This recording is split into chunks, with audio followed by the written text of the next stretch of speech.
Black life will not matter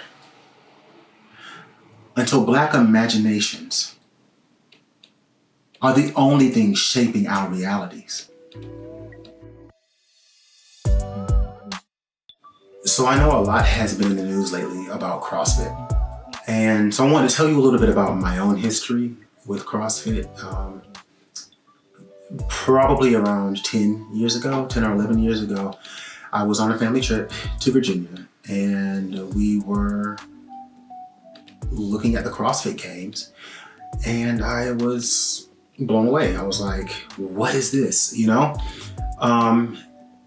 All these events and activities and all these people showing themselves to be just the consummate athletes. And that's also where I got introduced to Elizabeth Akinwale, who, along with Serena Williams, is one of my favorite athletes. And it was something I wanted to be a part of. So I started immediately Googling what CrossFit was, where the boxes were, so on and so forth. Found one that was actually not even a couple of miles away from our home. I joined, and I had been a member of 2 or 3 boxes since then. But probably 4 years ago, I decided to walk away from CrossFit.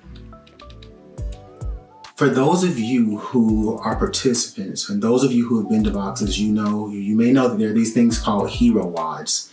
And these workouts are supposed to be very grueling, because the CrossFit philosophy says that if policemen and military can die and sacrifice their lives in the line of duty, then we can at least do the same in making sacrifices of our exertion and sweat, and sometimes blood, as a sort of way of paying homage to these individuals. As a Black person living in the times of Trayvon, Tamir, and Ayanna, and Brianna, and Corinne, and Sandra, and Eric, I could not, in good faith, say that I wanted to sacrifice anything for policemen and the military.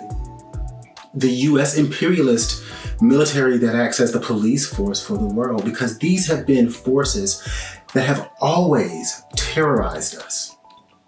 So these weren't my heroes.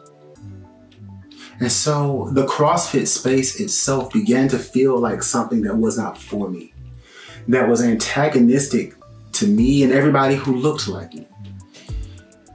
And so Greg Glassman's statements aren't an utterance of ignorance by one person.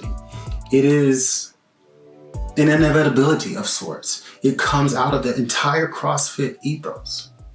And so while Rogue and Reebok and so many of these athletes have decided to distance themselves from CrossFit, this is more about their brands mattering than it is about Black life mattering. Because when Black life matters, the entire social structure, the very fabric of this particular society has got to change. We have to question the necessity of policemen, of the US imperialist, colonialist military. But I don't expect these companies or these people to do that. I think it is a tall order. And most of what we will see is continued lip service.